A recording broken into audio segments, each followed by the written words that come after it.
Então, pessoal, primeiro eu quero dar boas-vindas aí, agradecer aí o aceite do convite para o nosso papo, né? Dizer que está aqui com a gente, além dos nossos convidados de hoje, o Fernando Tomé e o Rafael Paz, que também são da equipe do Circuito Startup.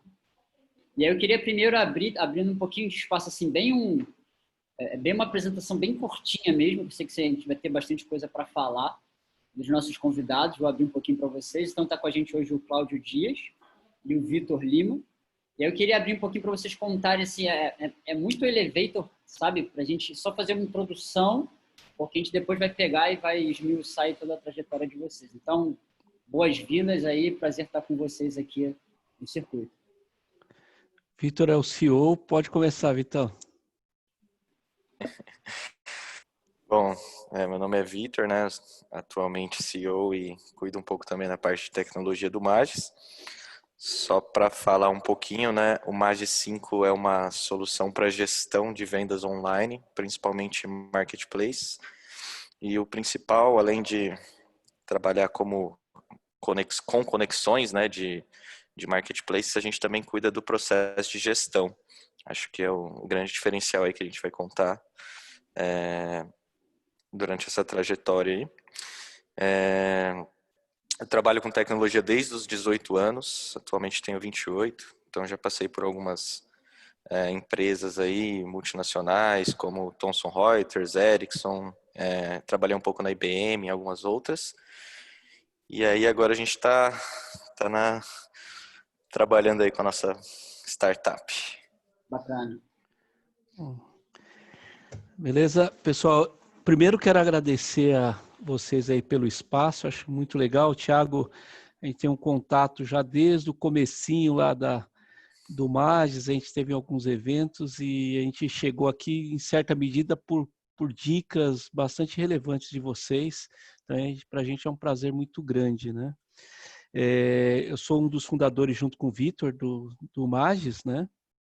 E eu venho de uma indústria tradicional, eu era sócio de uma fábrica de PCs e de placa-mãe, então, embora fosse tecnologia, era outro esquema, com muita gente, modelo antigo, e não me imaginava estar à frente de uma startup depois dos 50. Então, para a galera que está assistindo aí, que tem mais de 50 anos, achar que é tarde para começar uma startup, não é não. É possível começar com 50, 60, 70 anos aí de boa.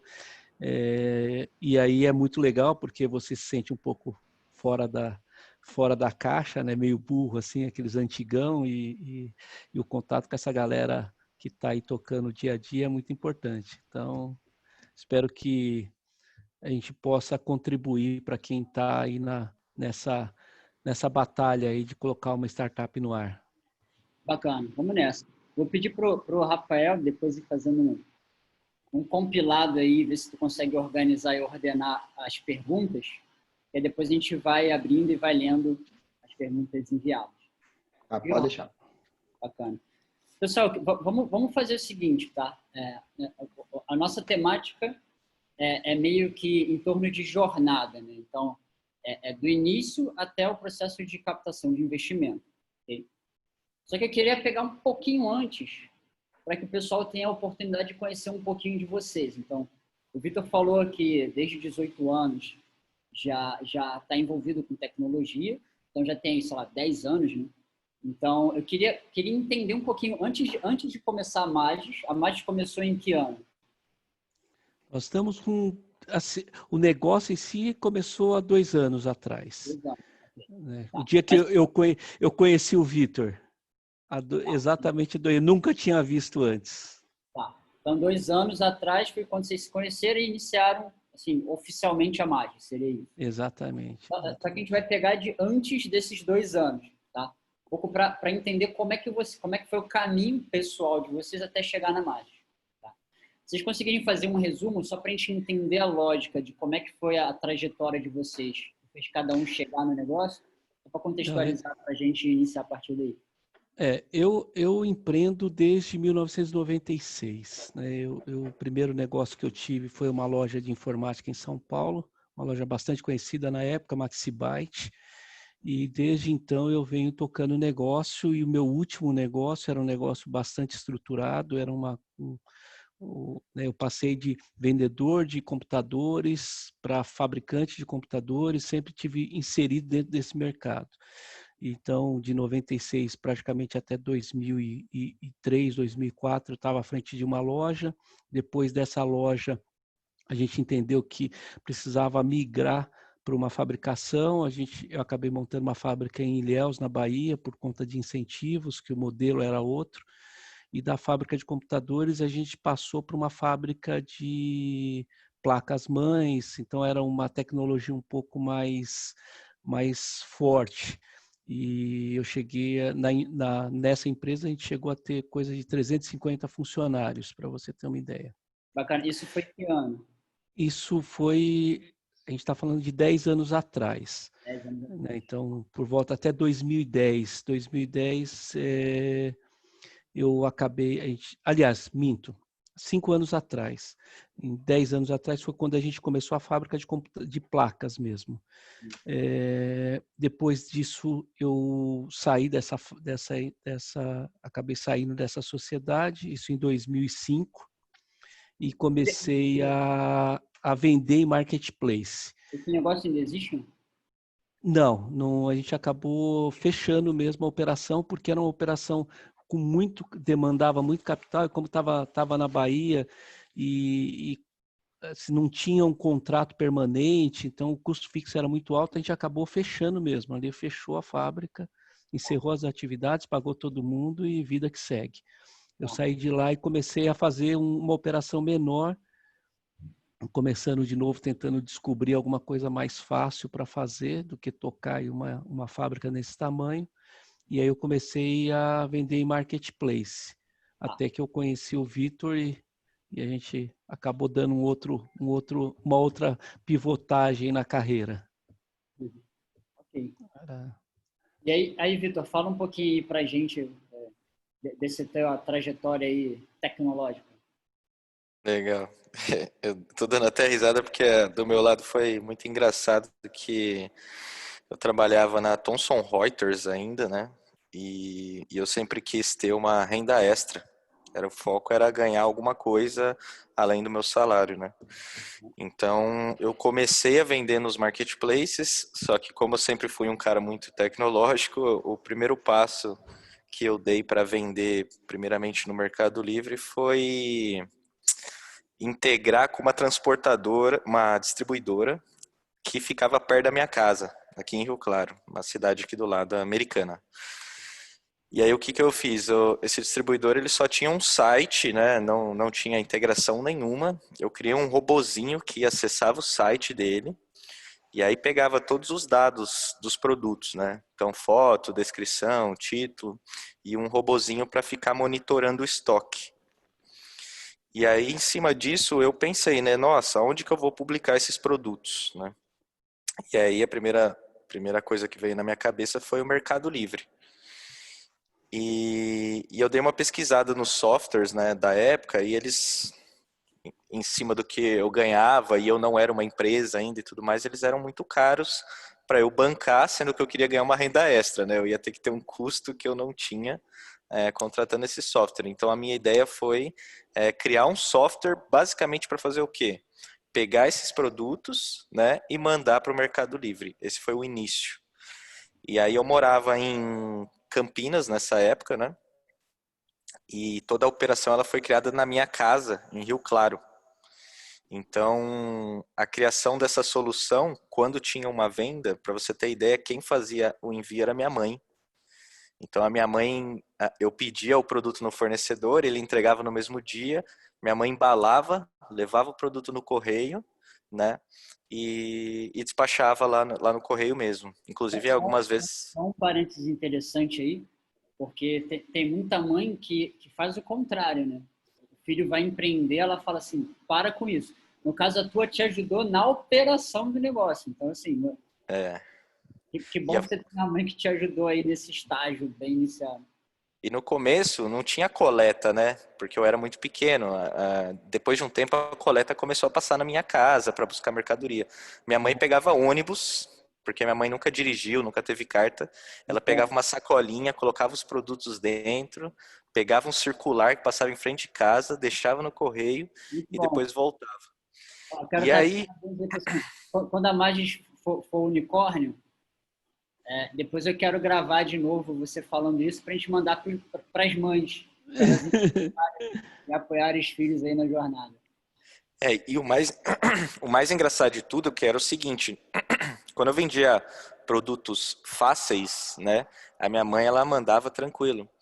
E aí os marketplaces começaram a vir com uma ideia de, por exemplo, monte um combo, monte um kit de um produto e tudo mais, né? Aí eu comecei a criar dentro do Mercado Livre esses kits. Então, kit com 2 produtos tal, kit com 3 produtos tal.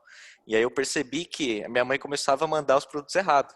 O cliente mandava mensagem, falou, pô, você mandou esse produto errado, né? Então, em cima dos problemas que a minha mãe foi tendo, é até engraçado contar a história, em cima dos problemas que minha mãe foi tendo, eu, né, na época, fui melhorando a solução para que a minha mãe conseguisse enviar os produtos sem errar. Então, eu criei uma estrutura de expedição, aí nem com a expedição deu certo, porque ela trocava o mesmo produto por uma outra cor. Aí o que eu fiz? Eu criei uma expedição que poderia bipar com leitor de código de barra para validar o produto que está mandando. Então, em cima disso foi como depois lá na frente essa ideia, né, acabou virando o Magi 5, né? Foi a Então, Mother 5, né? então a estrutura inteira foi montada em cima da minha mãe. Então a gente imagina, putz, se até a minha mãe com 60 minha mãe tinha 67, acho na época, né? Hoje ela está com 70. Se minha mãe com 67 anos consegue fazer o envio de produtos, né, de vendas nos marketplaces sozinha, imagine os empreendedores agora que estão com 20, 27, 30 anos, né? Então foi algo resolvido por uma pessoa muito leiga que depois no final acabou virando um produto que realmente foi para o mercado, né? Bacana. Rafa, assim, agora a gente está chegando, né, no ponto da Magis. Pelo que eu vi, a gente tem mais pergunta voltada para o estágio de captação de investimento. Mas, à medida do que a gente está conversando, se tiver alguma pergunta no estágio, aí tu pode interromper a gente e trazer, tranquilo? Eu acho que a única que eu vi aqui... Vocês estão me ouvindo legal? Estamos. Tá, beleza. A única que eu acho que tem mais a ver com esse período é uma que pergunta um pouco sobre o histórico deles. Se eles já tiveram em alguma outra empresa, algum lugar no passado que captou investimento também. Se já tiveram essa experiência antes de chegar no tema, né? No histórico deles. Se nos negócios anteriores vocês tiveram alguma rodada, vocês captaram investimento?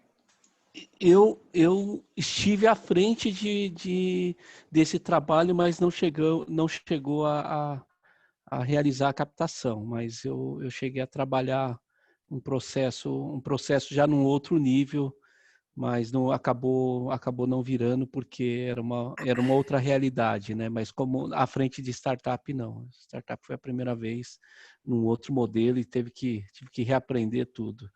E nesse ponto você teve um papel bastante importante nas primeiras orientações, nas primeiras dicas. O circuito de startup de fato nos ajudou a dar uma orientada assim para onde seguir, porque aquela velha história de achar que você tem uma ideia, você está pronto e foi bem importante isso, né?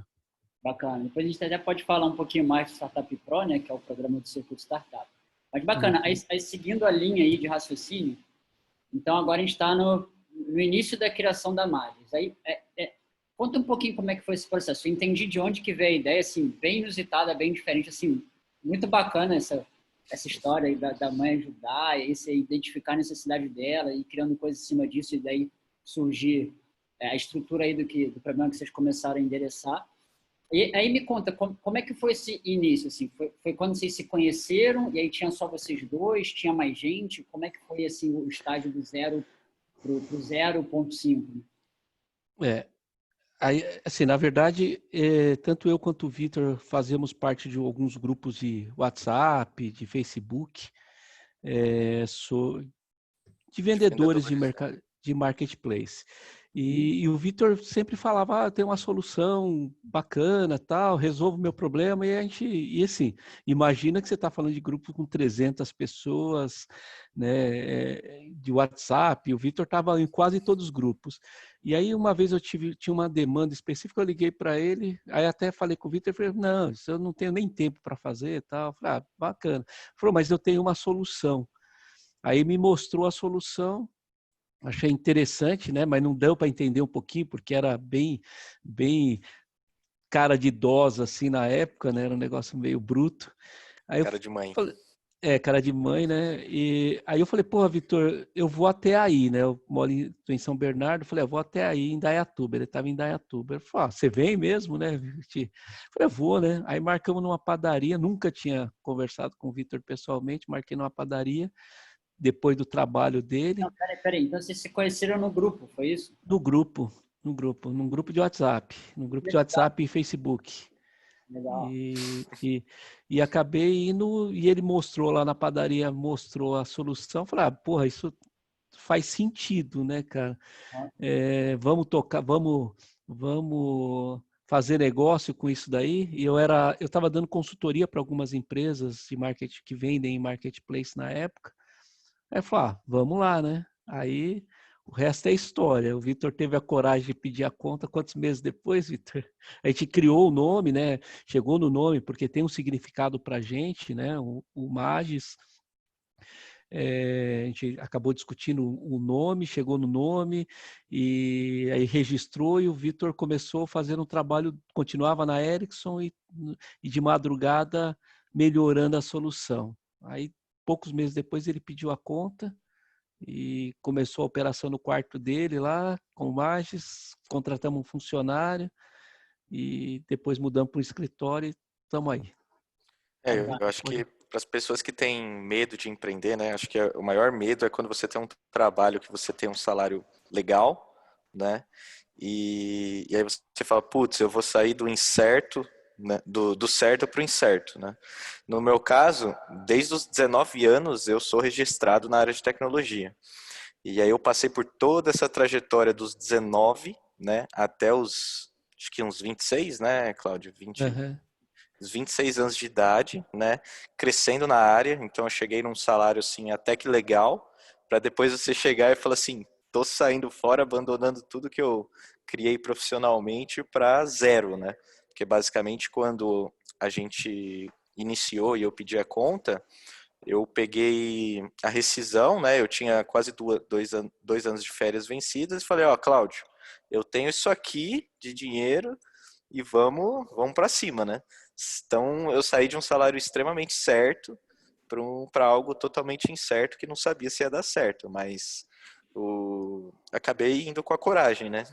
Fui e falei, vamos embora, se não der certo depois eu arrumo outro emprego. Bacana. E aí, como é que foi o processo de conquista do primeiro cliente? Na verdade, a gente tem esse cliente até hoje, né? Como eu dava consultoria para esse cliente, ficou mais fácil. Era uma operação realmente que precisava automatizar. Então, a gente colocou no primeiro mês, validou a ideia, no segundo mês já começaram a pagar. E como eu tenho uma rede de contatos bastante grande, a gente começou, os primeiros 5, 6 clientes foram assim, pessoas que eu conhecia. Então a gente ia lá, falava, não, funciona, o cara, não, ele funciona mesmo, olha o que... Falei, funciona, mas você tem que pagar, né? E então o primeiro cliente foi um cliente de consultoria que eu dava, mas validou a ideia, então a gente teve que passar aí, acho que esse foi o grande desafio, né? Então a gente começou lá pequenininho com um faturamento bem inexpressivo, não pagava os custos, mas assim, rapidamente a gente foi escalando. Cláudio, eu diria que é expressivo.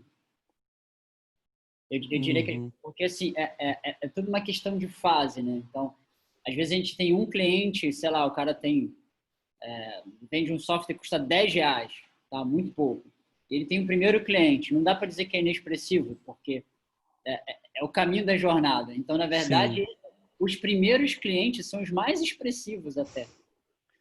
Então, assim, é um passo de cada vez. Então, esse processo de construção inicial é o que o Vitor falou. Primeiro, demanda da coragem de você se jogar e fazer, tá? E o segundo ponto dele é comemorar cada pequeno passo. E uma dica que eu queria trazer dentro desse estágio que a gente está, né? A gente recebe muitas startups no programa e é muito interessante como, em muitos casos, a pessoa tem medo de cobrar, começar cobrando, cobrar do primeiro cliente, que foi o teu caso, por exemplo. A pessoa ela quer dar um monte de coisa de graça durante um monte de tempo para validar sei lá o quê, e aí lá na frente, depois ela testar se vai cobrar, se o cara vai pagar ou não. Isso é totalmente o contrário da lógica de aprendizado e de validação. Então, assim, quanto mais cedo, se você tem um modelo de negócio, óbvio que varia de acordo com o modelo, mas tem um modelo de negócio que é, por exemplo, é um SaaS, alguma coisa que é assinatura, que você já pode cobrar, começa a cobrar agora, do dia zero, você já começa, entende? Você pode até trazer alguns clientes num modelo assim meio beta para testar às vezes tecnologia, só para você ver se funciona, mas na sequência tenta vender alguma coisa para ele. Porque senão você vai acabar ficando muito tempo nesse processo de, sabe, primeiro tem que ter uma base para depois entregar uma coisa super perfeita, trabalhada, e depois o cara vai pagar. Não, não é assim. Você está resolvendo uma dor que a pessoa valoriza, ela vai pagar mesmo que o teu produto não esteja 100%. Que eu acredito que tenha sido o caso de vocês. Então, do zero, quando você adquiriu o teu primeiro cliente, para hoje, acredito que a tua solução já está bem diferente, não é isso, Vitor? Tá bem mais madura. A gente começou, era o Vitor numa ponta e eu na outra. Tinha processo E... manual? Oi? Tinha muito processo manual na entrega para o cliente ou não? Não, não. Sempre, Estava mais sempre automatizado. tudo automatizado.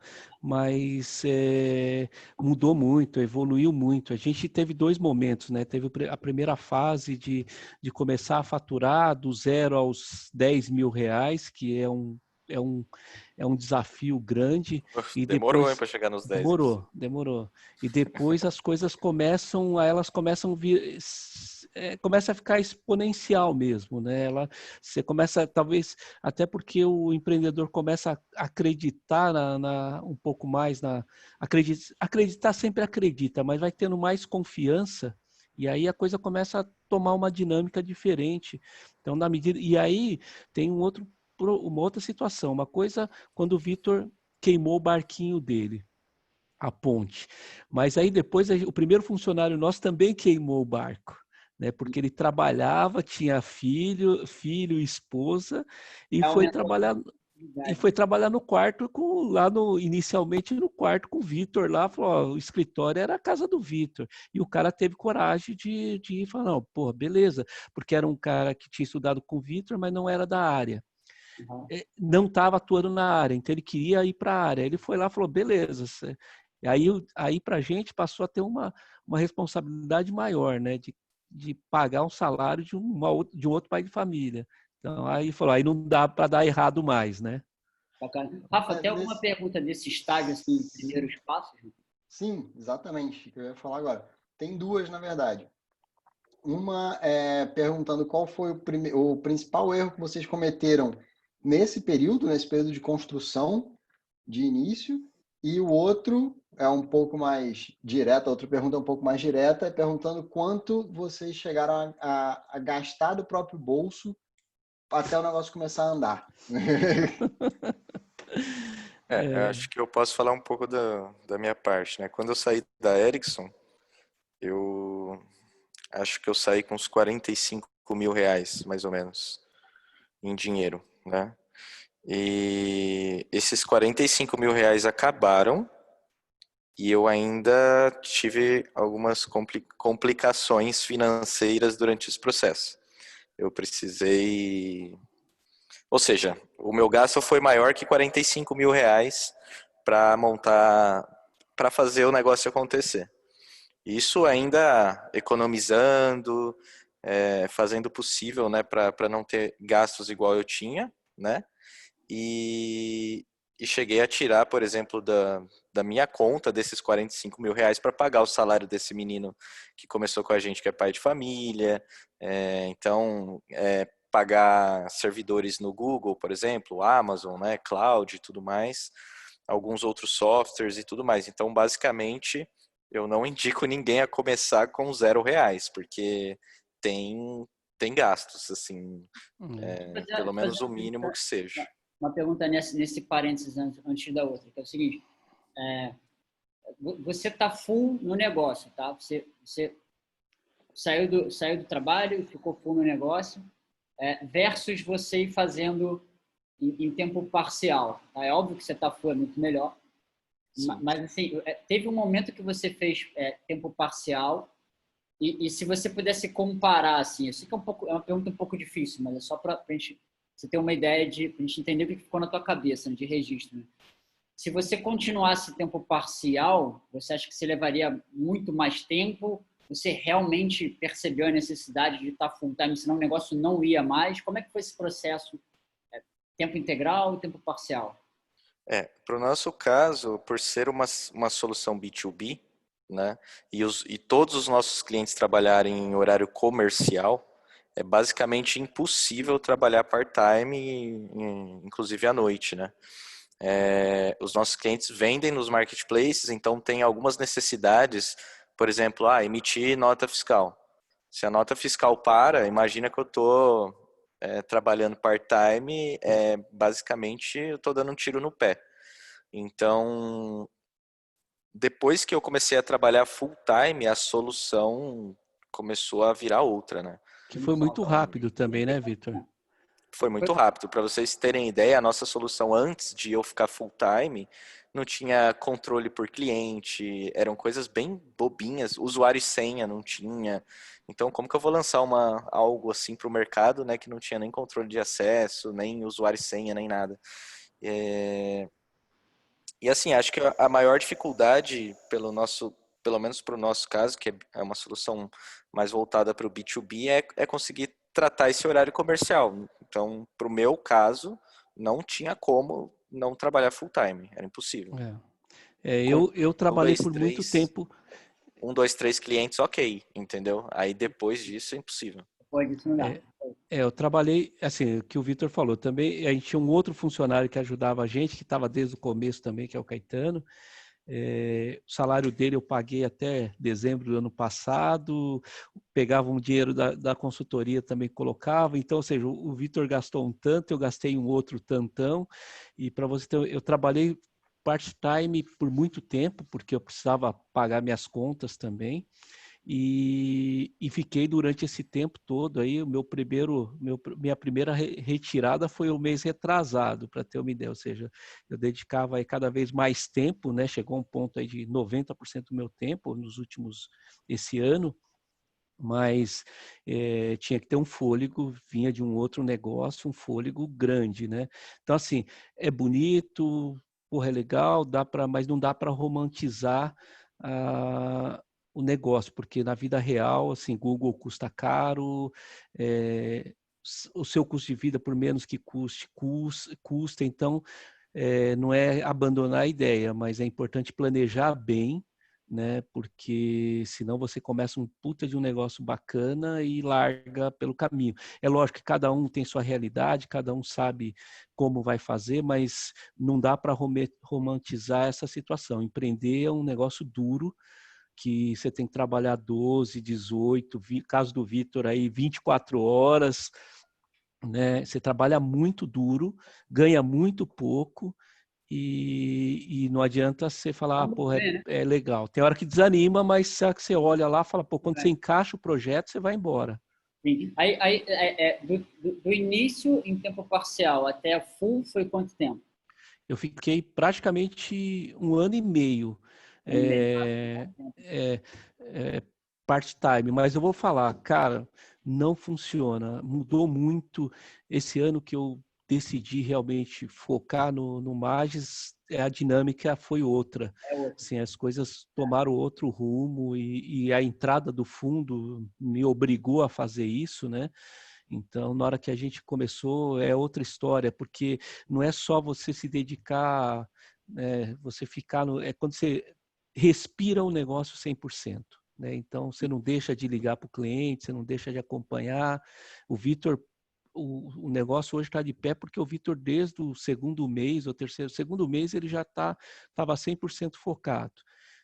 Mas também o meu papel dentro da operação, permitia um pouco esse part-time, porque eu acabava, né, eu fiquei na área comercial e também não adiantava trazer dezenas de clientes de uma vez. Acho que a gente conseguiu medir um pouquinho e dar a cadência necessária para isso. Aí entrando aí vocês conquistaram os primeiros clientes, vocês foram investindo cada vez mais tempo na dedicação da construção do negócio, e aí chegou um momento que vocês pensaram assim, bacana, é hora da gente captar investimento. Como é que foi esse processo de tomada de decisão, de busca de capital? Assim, vocês já tinham pensado antes? Surgiu na hora? Como é que aconteceu? Não, isso surgiu no dia que eu sentei na padaria com o Vitor, eu já sabia que esse era o nosso caminho. Então você já tinha essa clareza. Okay. Já tinha essa clareza. Com um mês do Magis, eu já sentei com um amigo meu que tem um fundo, um conhecido, né? Que aí eu fui lá conversar com ele, na verdade, para entender um pouquinho disso, né? Com uma ideia lá, com R$600 de faturamento. E ele falou, porra, a ideia é bacana, só que vocês precisam validar isso, né? Quando você validar, você volta aqui para a gente conversar. Então, a gente não tinha a menor ideia, mas foi muito importante. Eu digo assim, todos os nãos foram mais importantes, muitas vezes, é o que transforma o sim, né? Porque não é, o cara falou que... Não, beleza, o cara falou numa conversa de 2 horas, ele te abriu a cabeça para falar, porra, beleza. Na outra conversa, outra não, que te trouxe mais, então foi muito importante. Mas eu acho que isso é bastante importante porque a gente tem que pensar no modo. Eu acho que as empresas podem crescer. Eu sempre coloco que buscar recurso é mais ou menos como um processo. Quem passou por isso, por um processo de adotar um filho, sabe como é, né? Você vai lá, é um processo super burocrático e as pessoas ficam falando, cara, não faz isso porque é difícil, não faz isso, você não sabe onde está se metendo. E buscar capital é a mesma coisa, não acha que, beleza, eu vou lá falar com o investidor e, o cara vai ser, toma aqui o dinheiro. Cara, tem muita responsabilidade que vem junto e é isso que a gente tem que pensar. E no nosso caso, a gente montou a empresa já pensando que ia ter que chegar nesse momento aí para poder escalar. Bacana. Inclusive, o Rafael estava me cutucando aqui, dizendo que eu comi a outra pergunta, que era do principal erro na construção, não é isso? É isso mesmo? Isso, é o principal erro na construção, e aí depois já tem 2 sobre o tema que já enveredou aí. Depois na captação. O Vitor pode falar o principal. Da minha parte, ofereceu o que não dá para fazer sem conhecimento técnico, né? Isso é uma cagada monstruosa. Eu aprendi isso daqui porque, como o Vitor diz, né? Dá para fazer tudo. Que se quiser, você até põe o Magis lá na NASA. Agora a questão é de recurso e quanto tempo leva. Mas o Vitor pode falar melhor do que eu. Bacana. Tomé, se também tiver pergunta daí, pode entrar direto aqui. Então, eu queria, assim, acho que nesse momento, né, quem estiver assistindo vai ficar pensando, pô, tá, legal, bacana, mas afinal, o que o Magis 5 faz, né? Então, acho que faltou falar exatamente isso, né? O que é a ferramenta, o que faz e para quem faz. Acho que o Vitor falou um pouquinho no início, né? Só que foi bem na intro, né? Então, acho que vale a pena falar um pouquinho mais. Vamos fazer assim, o Vitor fala do principal erro lá no estágio de construção. A gente fala um pouquinho mais, só para ficar um pouco mais claro, estruturado, para a pessoa conhecer a mais. E a gente entra no tópico de investimento para a gente fechar a tampa. Okay? Beleza. E aí tem mais umas 4 perguntas aí que são sobre investimento mesmo, e conforme o pessoal for avançando, eu interrompo. Bacana. Beleza. Vamos lá. Eu acho que as dificuldades iniciais aí realmente apesar de eu estar inserido no negócio por um tempo, né, que foi esse processo que eu contei da minha mãe e tudo mais, mas realmente foi conhecer o que o cliente precisa. Então eu acho que isso é extremamente importante.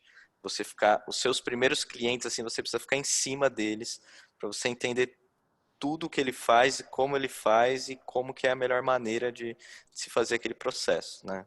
Então, dizem né, pelo menos nos padrões aí, que os seus primeiros 100 clientes você tem que adotar como se fossem seus filhos, né? Então, você tem que acompanhar tudo que eles estão fazendo para você ir melhorando a solução em cima deles. Então, esse ponto é muito importante. O segundo ponto que no começo, não sei se foi um erro, mas foi uma necessidade que me trouxe um pouco de insegurança, foi que a maioria dos nossos clientes eram indicações e amigos do Cláudio, né? Então eu não me sentia seguro e eu não tinha certeza que aquele negócio ia dar certo, porque quem usava a solução eram tudo pessoas, né? Empresas que conheciam o Cláudio. Então eu falava, legal, mas e aí, cadê os clientes de outro estado, né? Alguém que a gente nunca conheceu, né? Então isso também foi um pouco que me deixou um pouco inseguro no negócio. Um outro ponto muito importante que a gente fez esse ano só é tomar muito cuidado com a infraestrutura do seu negócio. Então, é muito comum, né, falar assim, não, vamos arrumando o avião caindo, né? Só que quando a gente fala de tecnologia, para você sair de um, um trapo de lixo e você ir sei lá, uma nave espacial top que aguenta 1 trilhão de clientes, não é tão simples assim. É um negócio que eu até contei para o Cláudio, que se a gente não tivesse migrado a nossa solução a tempo da pandemia, né, para uma arquitetura totalmente escalável e tudo mais, na minha opinião, acho que a gente tinha quebrado, porque a solução, como ela começou, já não aguentava, né? A gente ia fazendo uns trampos e barrancos ali, mas com o crescimento que a gente teve na pandemia, certamente a gente teria problemas extremamente graves. Então, a importância de um CTO no negócio, um cara extremamente técnico na área de tecnologia, é extremamente importante. Eu sendo esse cara, né, como eu tinha que cuidar do negócio e da tecnologia, eu acabei deixando um pouco de lado a tecnologia para focar no negócio. Então, eu fui deixando a infraestrutura para trás e isso, ainda bem que deu tempo, né, de a gente migrar e agora dá tudo certo, mas esse eu acho que foi um dos maiores erros que cometemos aí, tecnológicos, né, mas que agora deu bom, né. E na minha opinião, voltado para a área do Cláudio, é não ter uma pessoa de vendas acompanhando as vendas dele, né? Então, eu até brinquei com ele essa semana, se todos os clientes que a gente conversou para trás, a gente tivesse uma pessoa que tivesse feito follow de vendas, ou seja, ligar para o cliente, entender que realmente ele não quer a solução, eu acredito que a gente perdeu muitos clientes por falta de ligar e falar, pô, você tem certeza absoluta que você não quer fechar com a gente, né? O que que E falta, né? o que que falta para fechar? É um desconto? É alguma coisinha bobinha dentro da solução que a gente não acompanhou, né? Às vezes se ele falasse, putz, eu só queria que tivesse um botãozinho ali, fizesse isso, coisa assim, bobinha, né? Então, o que que eu acho? No começo, CTO tem que ter o especialista de vendas, né? Mas tem que ter um cara acompanhando para ligar, para acompanhar, para fechar, para dar um desconto, trazer ele para a base, né? Então acho que esses foram os principais aí, que no começo já não tinha tanto follow, né? Mas acho que depois disso, depois de um tempo pelo menos, depois que você adquiriu uns 30 clientes, tá trazendo aí pelo menos umas 10 empresas para conversar por dia, é extremamente essencial. Porque ainda mais a nossa solução é B2B, então ela necessita apresentação. Então imagina o Cláudio apresentando a solução e ainda tendo que fazer follow. É impossível, né? Porque é tudo no horário comercial. Então, eu acho que quando a gente juntou essa sacada de vendas junto com essa estrutura que a gente conseguiu escalar um negócio tecnológico, digamos assim, né? Conseguir fazer com que o sistema aguentasse bastante cliente sem precisar de aumentar tanta infraestrutura ou coisa do tipo, né? Que é característica da startup. As coisas começaram a melhorar. Então, equipe é extremamente fundamental. E aí, só para complementar, né, porque agora vai falar de investimento, o meu maior desafio agora está sendo tirar essas coisas de mim, essas dependências, né, e começar a entregar isso para que a equipe faça. Né? Eu acho que isso, depois que você começa a startup e tudo mais, você começa a empreender, quando você tem um time pequeno, é muito fácil, porque todo mundo conhece tudo, todo mundo faz tudo. Mas na hora que você vai para uma equipe de 10 pessoas, 20 pessoas, e tudo aquilo que você conhece não é mais você que vai fazer, é muito difícil você conseguir ter tudo isso entregue com qualidade, né? Então, é um desafio gigante, assim. Pelo menos para mim está sendo treinar a equipe, garantir entrega, é bem complexo. Bacana. Antes de a gente entrar, né, nas perguntas aí específicas sobre a captação de investimento, vamos falar um pouquinho mais do Magis para as pessoas conhecerem. Assim, você falou um pouquinho só bem na intro. Se você puder falar um pouquinho mais assim, o que você faz e qual o problema que você resolve para quem? Nós somos uma solução para quem vende marketplace, em múltiplos marketplaces. Então, se a empresa vende Mercado Livre, Magazine Luiza, Amazon, enfim, nesses marketplaces, nós somos uma solução que faz toda a interface entre o RP dele e os marketplaces. A gente cuida de anúncio, cuida do estoque, cuida da parte de expedição. Então, a gente é uma ferramenta de automação para quem vende em múltiplos marketplaces. Então, quem está nos ouvindo aí vende em marketplace, certamente ele sabe das dores, né? Vou ter que fazer anúncio em várias contas, eu tenho que cuidar de vários estoques, então a gente entra nesse gap resolvendo essa dor. Ou seja, ele lança lá o produto no RP dele, nós cuidamos de fazer anúncio, então ele cria lá um modelo, joga para todos os marketplaces, quando as vendas caem, nós cuidamos de toda a parte de expedição, emissão de nota, etiqueta, ou seja, automação total da operação. Isso permite que clientes façam 2.000 vendas por dia e consigam entregar essas 2.000 vendas no final do dia para quem vai coletar.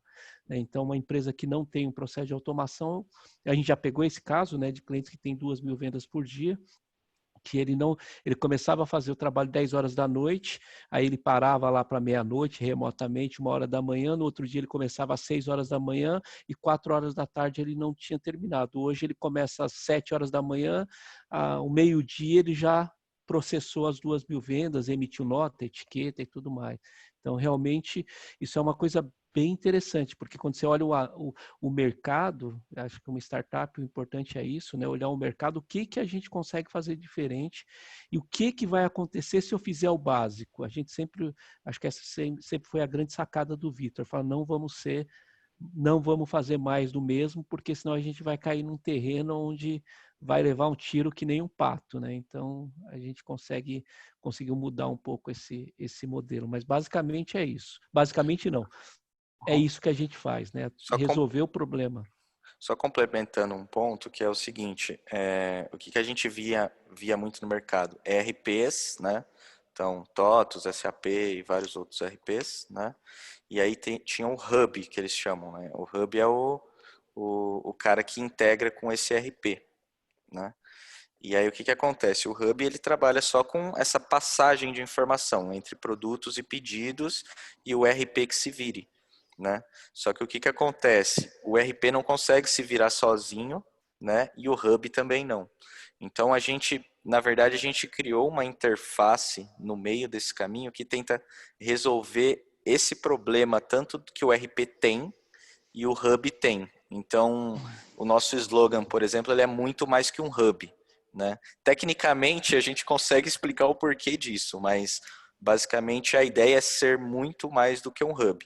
Ou seja, a gente não é um RP, a gente não é um Hub, mas dentro da nossa solução tem todos os processos necessários de RP e de Hub para fazer esse processo de vendas dentro dos marketplaces darem certo. Entendi, bacana. E aí, o momento que eu conheci vocês lá nos eventos do Circuito Startup, e aí que vocês participaram do Startup Pro, vocês estavam nesse estágio de início de busca de captação de investimento? Eu estava um pouquinho antes? Eu acho que a gente estava numa fase de entender como funcionava efetivamente, mais num processo de aprendizado, porque já estava claro para a gente que a gente tinha muita lição de casa. Então, a ideia de conversar com vocês foi exatamente essa de estudar, de aprender, de aprendizado ainda. E agora, a gente entrando nesse, acho que eu vi que onde tem mais perguntas exatamente desse ponto de captação de investimentos. São 4 perguntas, é isso? O que começa é até onde acho que o Cláudio estava começando a falar quando a gente voltou lá na outra. Quanto tempo levou, né, para captar de fato o primeiro investimento e quantas tentativas teve até o primeiro sim, de verdade, né? Quantos nãos a plataforma ouviu de investidores e de programas desse tipo até o primeiro sim e efetivar a primeira captação de fato. A gente começou, assim, a primeira investida nisso de conhecimento foi logo no começo, com 2 meses de funcionando, já estava começando, já estava validada a ideia, mas ainda estava muito prematuro. Mas a gente pode dizer que a gente teve poucos contatos, né? Um contato, inclusive, nasceu de um evento que a gente teve com vocês. A gente faturava bem pouquinho, inclusive, e quando a gente fez a apresentação, a gente já foi selecionado, digamos assim. A gente não foi nem para nenhuma aceleradora, mas para um investimento anjo, que acabou não dando certo no final, porque isso eu acho que é importantíssimo deixar claro, você tem que tomar muito cuidado, né? Não adianta você, vou lá e pego qualquer dinheiro a qualquer custo, porque é complicadíssimo isso. A gente disse não para o fundo, para vocês terem uma ideia. Mas foi um prazo, a gente levou para o primeiro sim, foi rápido, coisa de 8 meses. Mas o sim não quer dizer que você vai pegar o cheque. O cheque levou 2 anos. Então assim, o primeiro sim foi o... Nessa bio que você está falando. Na verdade foi assim, a primeira a gente conversou, a gente teve até contato num evento de vocês, com esse fundo, com essa pessoa super bacana, tal. Eu peguei o cartão, conversei um pouquinho, cheguei em casa à noite mesmo e fui lá e vi que a nossa tese de investimento fazia sentido para eles, eu preenchi e mandei um e-mail para ele, dizendo, né, estive lá com você e tal, aí passou uns 15 dias, me ligaram, marcaram uma reunião e eu fui presencialmente lá fazer o tão temido pitch. Mas a gente ficou namorando uns 3 meses e depois de mais uns 5, 6 meses eles ligaram e falaram, vamos começar a due diligence. Né? E aí pensa numa coisa, a gente tinha um valuation lá atrás, num valor super baixinho, depois de 5 meses eles disseram ok, essa verificação da empresa levou mais um tempão, levou uns 6 meses, que não é comum também, não é comum, mas esse fundo é característica desse fundo. Só que no final, não, sabe, quando a coisa não dá muita liga, assim, e aí o nível de exigência... Aí quando eu recebi o contrato, que deram o ok, falou, beleza, a gente vai assinar o cheque, aí tinha um co-investidor, precisávamos de 2 fundos. A gente entrou com, aí não sei se eu posso falar o fundo que a gente, a Bossa Nova, que os caras são fantásticos, assim, realmente muito gente boa, gosto, assim, e a gente ficou muito feliz era o nosso sonho, porque tem um ecossistema super rico lá, né? Então são 400, 500 startups que são fomentadas dia a dia com muito smart money. E é legal só complementar que a Bossa Nova, ela não costuma investir em concorrência, e sim em ecossistema. Então, por exemplo, nós como uma plataforma de integração, né, agora eles vão focar, por exemplo, em investir no ecossistema. Eles não vão investir em concorrente, não. E aí o que aconteceu? Então, logística, toda a parte de logística, tudo que envolva em volta da gente, o ecossistema deles se torna muito forte. Então, abre um monte de parcerias para a gente fazer. Agora, imagina se a gente tivesse um concorrente que faz a mesma coisa que a gente, né? 2 empresas que fazem a mesma coisa recebendo o mesmo tipo de mentoria. Aí seria mais complicado. Só para te avisar, eu não sei se foi você que fechou ou se fechou sem querer a câmera. Se você fechou, ok, mas eu não sei. Tá, desculpa. Peraí. Às vezes acontece. Quando fecha sem querer, a gente nem vê e segue o papo. Tá, entendi. Aí era um processo um pouco mais demorado. Tá vendo agora? Aí. Tá. O processo todo, ele levou quanto tempo? Assim? Da primeira conversa, porque foram 2 momentos. O primeiro fundo a gente conversou, aí a gente ficou em due diligence, a gente ficou namorando uns 4 meses, depois a gente ficou uns 8 meses em due diligence, que é advogado, falando com o contador, mandando documento, como se fosse uma fusão de uma multinacional. E aí, nesse meio tempo, ele foi apresentado a Bossa Nova. A Bossa Nova a gente fez em pouco mais de 2 meses. Tá, entendi. 2 meses aconteceu a operação. Agora, uma coisa é certa, você não pode buscar, é difícil você buscar recurso em fundo quando você precisa do dinheiro. Em momento algum, a gente ficou desesperado pelo dinheiro. A gente sabia da importância do dinheiro, mas a gente nunca precisou do dinheiro. A gente conseguiu segurar nossas ondas aí, né? Vamos pagando as nossas contas, mas o dinheiro do fundo não era fundamental para a nossa sobrevivência. E parece que os fundos ficam olhando isso, né? Falar, vamos dar corda para ver se esses caras vão sobreviver sem a gente.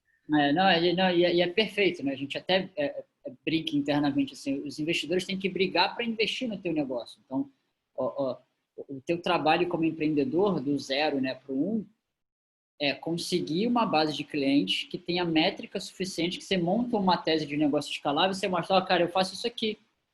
Isso aqui é uma oportunidade para ti. Deixa eu escolher qual fundo que faz mais sentido para a gente.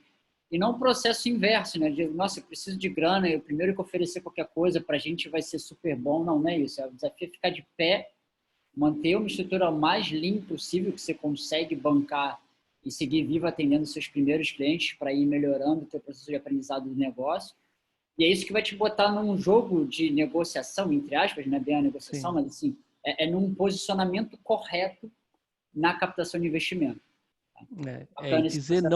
Dizer não para um fundo é uma coisa, tem que ter maturidade, né? Você tem que ter maturidade, você tem que estar seguro, porque imagina que teve um investimento, levou muito tempo, e você fica, até o lado pessoal, fala, pô, os caras investiram tempo na gente e tal, mas nessa hora você tem que pensar no seu negócio, não tem jeito, porque se você assinar um contrato, cara, você perde o seu negócio com muita facilidade, né? Você pode ter construído tudo, não é o objetivo dos fundos, principalmente anjo, mas, cara, eu ouvi isso de amigos meus, né? E eu sou advogado por formação e falo, não adianta você querer economizar com advogado nessa fase, eu não vou assinar o que vier. Por exemplo, tem cláusulas que pode te pegar no contrapé, né? Por exemplo, você não pode fazer nenhuma tomada de banco de endividamento sem autorização do fundo. Às vezes o fundo tem 5% e ele manda em você. Aí numa emergência, alguma coisa, você vai precisar da grana, o cara vai falar, pô, não, e acabou. Né? Então, e muitos detalhes. Então, detalhes bobinhos, né? Bobinhos não, detalhes extremamente importantes que estão no contrato, que o empreendedor não entende. Por exemplo, falar a diferença, o cara, vamos colocar numa câmera de discussão aí para em caso tenha alguma discordância. Às vezes é um negócio que para você acionar a cláusula do contrato, você vai gastar 200, 300 mil reais. Então você tem que tomar cuidado. É bom, eu sempre recomendo, fala com especialista, fala com advogado especialista que vai te ajudar muito. Não olha para o cheque, olha para o negócio. Muito especialista em startups. Tá bom. O que mais que a gente tem de pergunta aí? Já está começando a estourar nosso tempo. Tá fechado. Tá multado. Perdão, agora foi? Foi. Tá. As duas últimas aqui, né? Tá. Qual é essa? Eu gosto. Qual é a principal métrica que os investidores olharam no caso de vocês, né? Principalmente os que fecharam, né? Qual métrica que mais importou no seu caso? E a última que a gente tem aqui é de quantas rodadas vocês já tiveram? Se é a primeira ou se já estão aí em outras fases? Um ponto que eu queria falar nessa questão é até engraçado, né? Porque o anjo, ele olha duas coisas, né? A primeira, vários fatores, mas os principais. Se você tem uma ideia e você não está faturando nada, o anjo fica, opa, como assim? né? E se você tem uma ideia e você está faturando R$ 10.000, tipo, eles já têm interesse em investir, né? Então, às vezes os empreendedores ficam com medo, né? No sentido de falar, nossa, a gente está faturando só 5.000, só 10.000, mas eles olham esse meio termo. Não está faturando nada, né? E se já está faturando alguma coisa. E há Né? quanto tempo, né? E há quanto tempo? Lógico, se você está faturando R$ 10.000 faz 2 anos, por exemplo, tem alguma coisa errada. Né? Então, se você conseguir mostrar para o investidor que num curto espaço de tempo você conseguiu alavancar o seu faturamento sozinho para R$ 10.000, né, em 3, 4 meses, sei lá, 6 meses que for, eu acho que você já é atraente. E aí, depois disso, eu acho que eles olham o mercado, né? O nosso mercado, quando a gente acordou, estava em pandemia já, Cláudio? Não lembro agora. Não, Ainda não não. estava em pandemia, então eles ainda nem tinham ideia de que esse mercado online ia crescer muito, então não foi por causa disso, né? Mas eles olharam que o mercado online é algo que sempre cresce todo ano, né? Então, mesmo que estava crescendo pouco, assim, né, em relação a outros países, né, 2, 3, 4% por ano, é um mercado que faz sentido. E aí uma outra coisa que eu percebi também, existem investidores anjos que só investem em negócios B2B, né? E tem investidores que investem no B2C. Porém, na minha opinião, o investidor colocar dinheiro numa empresa que seja B2C é mais difícil do que no B2B. Porque no B2B, você está vendendo algo para uma empresa, né? E assim, se você consegue ter uma solução dentro de uma empresa que consegue, digamos que, cuidar do negócio desse cliente, né? A sua chance de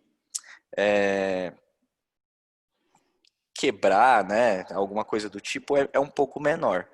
E aí, uma coisa que eu enxergo também, uma empresa B2C, ela consegue ser unicórnio muito mais fácil. Só que o desafio é muito mais difícil do que uma empresa B2B. Uma empresa B2B você vai ter consistência, na minha opinião. Então você vai conseguir chegar a valer, sei lá, 60 milhões de reais, 200, 300 milhões de reais. Porém, para você se tornar um unicórnio, é um desafio gigante numa empresa B2B. Já no B2C, você pega vários cases aí, né? Que a gente tem Quinto Andar, iFood, vários outros. Só que imagina o desafio que eles tiveram para isso, né? Então, o investimento em marketing é muito grande. Todo o tempo lá dando cupom de desconto, coisa do tipo. Então, não é tão fácil, né? Igual ao B2B. Então, acho que são escolhas, né? O empreendedor tem que pensar onde que ele vai atuar, olhar para a concorrência, né? Imagina hoje você falando, vou criar um novo iFood no mercado, né? O desafio é gigante, né? Vai ser muito difícil. Ou como todo mundo quer dizer, o Uber de não sei o quê, né? Que é o mais ouvido. Mas o Vitor, mas tem uma coisa que eu acho que é mais importante aí que a gente percebeu muito claro. E tem uma frase que parece ser meio padrão, assim, meio chato, que o cara fala, é time. Cara, o time é muito importante. Os caras falam o seguinte, até a gente ouviu isso do João, fala, pô, a ideia pode ser ruim, mas se o time for bom, eles olham. Agora, quando o time é ruim, a ideia pode ser boa que os caras descartam. Então, por exemplo, há uma empresa de tecnologia que o CTO não é sócio, cara, eles já olham meio atravessado. É muito raro você conseguir um fundo, esses fundos que já tem mais, porque o cara fala o seguinte, pô, beleza, se tem um CTO, eu vejo quanto o negócio existe por conta do trabalho que o Vitor fez. Aí você tem uma ideia maravilhosa, você contrata um CTO, cara, o cara é funcionário, amanhã ele resolve ir embora, isso dá um pepino. No caso, a gente sabe, a gente conhece casos de empresa que o CTO foi embora e a empresa fechou. Então, o time, que eu falo sempre o seguinte, acho que uma das coisas quando você está no investimento anjo, especialmente no anjo, uma das coisas que mais se olha é o time. Ele olha para o empreendedor e fala, cara, quem é você? O que você fez? Qual foi a sua jornada até aqui? Né? A gente teve essa felicidade porque eu tenho o dobro da idade quase do Vitor e tive outras experiências. E o Vitor teve uma experiência muito grande na área de tecnologia, então isso ajudou bastante a gente. Então, eu diria para vocês o seguinte, quer buscar, tenha um time sabe? Muito bem redondinho. A outra pergunta com relação às rodadas, nós tivemos a primeira rodada, que foi uma primeira rodada anjo, né, que a gente sempre fala de cheques aí que vão até R$500 mil, é a primeira rodada mesmo, smart money puro, né, para a gente foi muito importante isso. Você ter uma ideia, né, às vezes tem coisas que você entra no fundo, o que a gente teve de bônus aí já com Google, com outras ferramentas, dobrou o capital investido deles, né? Então, que eles trouxeram como benefício. E a gente está, nesse momento, se preparando para uma rodada pré-seed, que deve acontecer até dezembro, que aí é um cheque bem maior, já é um cheque maior, mas voltado a realmente dar uma estilingada e crescer bastante. Então, a gente teve a primeira rodada anjo e estamos indo para uma rodada pré-seed agora. Entendi, bacana. Até a pergunta minha, só para fechar aí, só tipo de curiosidade, assim, do valor que vocês captaram, se você puder abrir, tá? Fica à vontade. Como é que foi a alocação disso, assim, pegando aí o tripé, assim, tecnologia, marketing e equipe, tá? O quanto que foi para cada dessas coisas?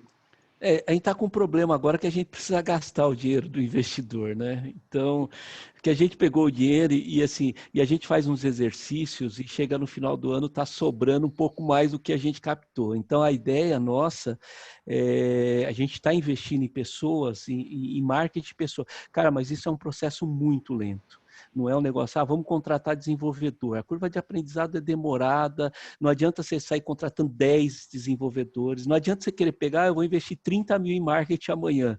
Cara, você vai investir, aí você vai ter uma demanda gigante, aí você não tem gente desenvolvendo a solução, você não tem suporte.